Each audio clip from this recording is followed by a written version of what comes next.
Powiedz mi, czy to znasz? Jest 2 w nocy, a ty leżysz w łóżku i zamiast zasnąć, spokojnie sobie spać, to przewracasz się z boku na bok, a twoja głowa buzuje, bo ciągle analizujesz i wracasz do tego jakiegoś jednego gestu, który zrobił ktoś w pracy, albo jakiegoś słowa, które padło z czyichś ust, a może z twoich i się zastanawiasz, dzielisz włos na 4 i myślisz, jak ja mogłem to powiedzieć. I gdzieś jakaś sytuacja i ty ciągle i ciągle w kółko ją po prostu odgrywasz. Oczywiście przez to tracąc godziny snu, ale i także po prostu swoje nerwy, bo to jest ciągle gdzieś jakieś napięcie, które w tobie rośnie i czujesz się jakby więźniem swoich własnych myśli, że ta głowa robi coś przeciwko tobie i zabiera ci spokój, zabiera ci sen, zabiera ci dobre samopoczucie. No i oczywiście myślisz, co tu z tym zrobić. I być może nawet właśnie przemierzasz ten cały przepastny internet albo książki jakieś wertujesz, szukając różnych metod, różnych narzędzi na tą właśnie okoliczność, żeby to jakoś opanować. I może jednego próbowałeś, może drugiego, może 4, może 5, 10 narzędzia i gdzieś ciągle nadal jest ten sam kołowrotek w głowie, który ci mówi nie i znowu wracasz do tamtych wydarzeń, tamtych rozmów. I to wszystko się po prostu tam gdzieś wszystko kręci, jak w pralce. Więc powiem ci tak, tego typu analizy i myśli, które ciągle nie dają spokoju, to po pierwsze jest całkiem normalna, naturalna rzecz w świecie ludzi. Po drugie, narzędzi jest sporo, faktycznie, tylko że szukanie i łapanie coraz lepszych jest bardzo złudne, dlatego że wiele z tych narzędzi jest świetne i działa. Tylko to, co tak naprawdę, tym czynnikiem, który tak naprawdę gdzieś przeważa to, że jakieś narzędzie faktycznie ci pomoże, to jest praktyka. To jest skupienie się na jednym narzędziu i postawienie na konsekwentne używanie go. Bo to właśnie w powtórkach ono kwitnie. I w powtórkach ci się polepsza. I dlatego dobrze jest wybrać jedno narzędzie, a nie przeskakiwać jak z kwiatka na kwiatek. I takim jednym bardzo podstawowym, bardzo skutecznym, bardzo wręcz intuicyjnym, prostym narzędziem dzisiaj się z tobą podzielę i bardzo ci rekomenduję, żeby przy nim zostać. Dać sobie szansę powtórek, konsekwentnych powtórek, przejścia przez to narzędzie. Są to 3 proste kroki i działają. No to co? Zaczynamy. Krok numer 1. Zacznij obserwować, a nie walczyć. Walka z natrętnymi myślami czy z ruminacjami to walka podobna jak z ruchomymi piaskami. Czyli im bardziej się szarpiesz, tym gorsze masz szanse wydostania się z nich. I to, co przed chwilą opisywałam, to właśnie skakanie z narzędzia na narzędzie, szukanie strategii, 50 różnych rzeczy i tak dalej, próbowanie, jest takim szarpaniem się z ruchomymi piaskami. To ci nie pomoże. Dlatego przestajemy walczyć. Moja propozycja brzmi: nie walcz z tymi myślami, nie patrz na nie jak na największych wrogów w życiu, tylko popatrz na nie z punktu widzenia obserwatora. Nie kogoś, kto ocenia, nie kogoś, kto się daje wciągnąć i sprowokować, ale kogoś, kto po prostu sobie siedzi na widowni i obserwuje pewną scenę. I nie mówi, czy ta scena jest fajna, czy nie fajna, czy ona jest pomocna, czy ja chcę się do niej przyczepić, czy chcę absolutnie od niej uciec, tylko obserwujemy, że jest pewna scena, że na tą scenę wchodzą jacyś aktorzy. Czyli weźmy sobie przykład jakiejś osoby, załóżmy jakaś Kasia, ma trudną sytuację w pracy, ma, nie wiem, współpracowników, którzy jej bardzo dokuczają i ciężko się z nimi współpracuje. I doszło do jakiejś wymiany ostrzejszej słów. Wraca do domu i co? No i mamy tą 2 godzinę w nocy, gdzie przewraca się z boku na boki, nie może zasnąć i walczy z tym, co głowa robi. No więc w tym momencie najlepiej, jeżeli Kasia sobie wstanie oczywiście z łóżka, tak na marginesie. Dobrze jest nie przewracać się w łóżku z boku na bok, tylko wyjść z tego łóżka i popatrzy na te myśli właśnie z perspektywy widza. Czyli nie jesteśmy na scenie, schodzimy ze sceny, nie boksujemy się z tymi aktorami, tylko siadamy sobie na widowni, znajdujemy sobie fotelik, jak w teatrze dosłownie albo w kinie. Siadamy na tym foteliku i mówimy: o, właśnie wszedł ten aktor. Czyli na przykład właśnie wszedł tam mój szef albo wszedł współpracownik. Weszła właśnie myśl, jakie to jest straszne. Weszła właśnie myśl o tym, że ja sobie nie poradzę. I widzimy sobie tych aktorów, że oni tam wchodzą i odgrywają swoją rolę. Czyli możemy sobie powiedzieć: o, pojawiła mi się myśl znowu o tej mojej pracy. Zauważ, że nie szarpiemy się z nią, nie oceniamy jej, nie mówimy, jakie to straszne, że pojawiła mi się ta myśl. Jak ja bym chciała, żeby ona zniknęła. Nie, tylko o, pojawiła mi się ta myśl. Samo w sobie to już zmienia zupełnie zasady gry.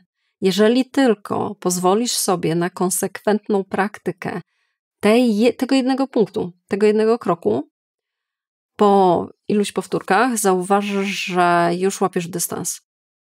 Że faktycznie już przestajesz się szarpać w tych ruchomych piaskach, tylko faktycznie jest trochę bez ruchu, a ty się nie zapadasz. Okej, jeszcze nie wyszliśmy z tych piasków, ale już się nie zapadasz i to jest gigantyczny sukces w porównaniu do tego szarpania się panicznego. Czas na krok numer 2. Nadaj myślom neutralną etykietę.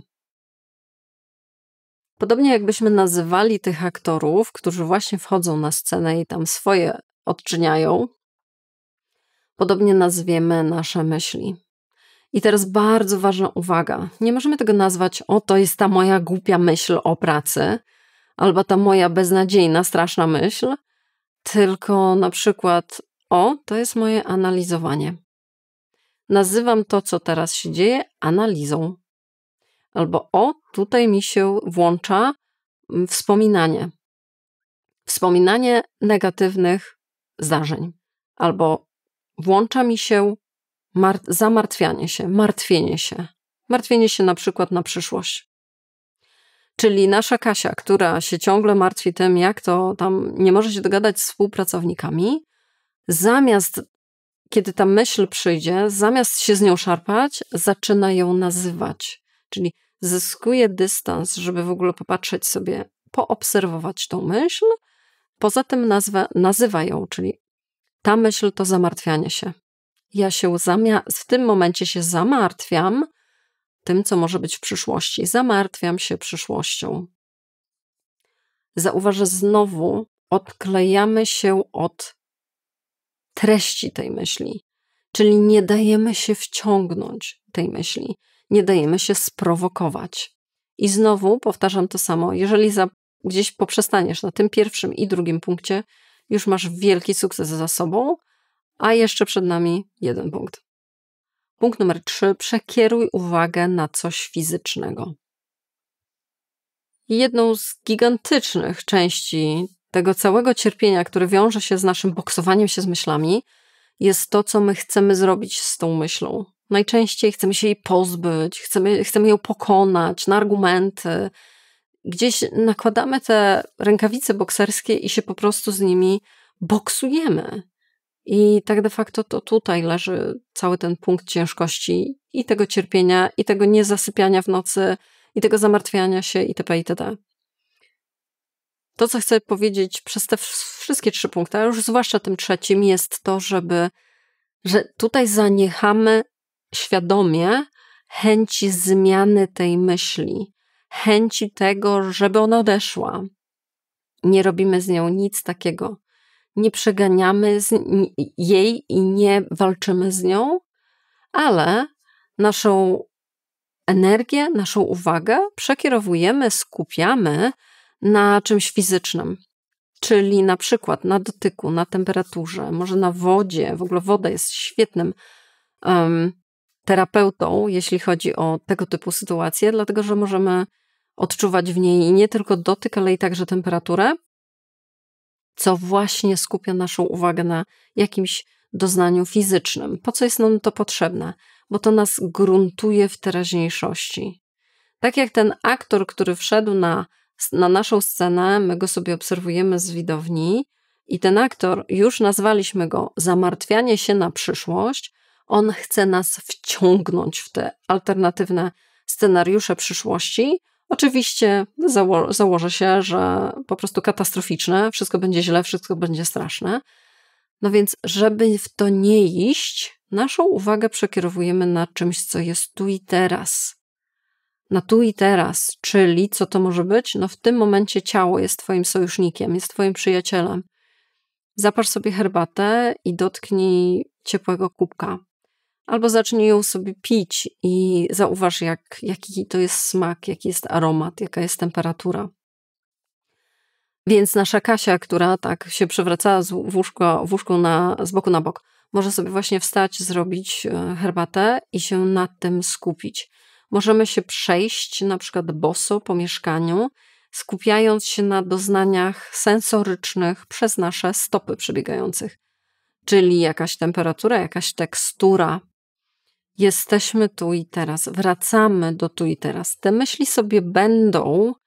Nikt nie mówi o tym, że to teraz mają mi myśli zniknąć, albo pretensje pod tytułem, no ale dalej mi nie znikają, bo my nie próbujemy ich przegonić. Próbujemy zrobić co innego. Próbujemy zostawić je w spokoju, a naszą uwagę przekierować na coś, co nas bardziej przyczepi w teraźniejszości.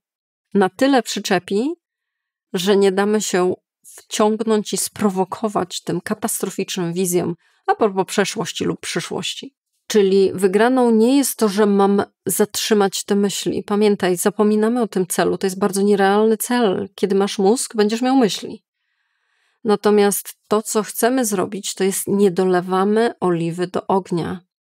Nie podkręcamy tej temperatury wewnątrz. Nie wciągamy się, nie wychodzimy na tą scenę i nie szarpiemy się z aktorami, bo wtedy te sceny będą tym bardziej drastyczne.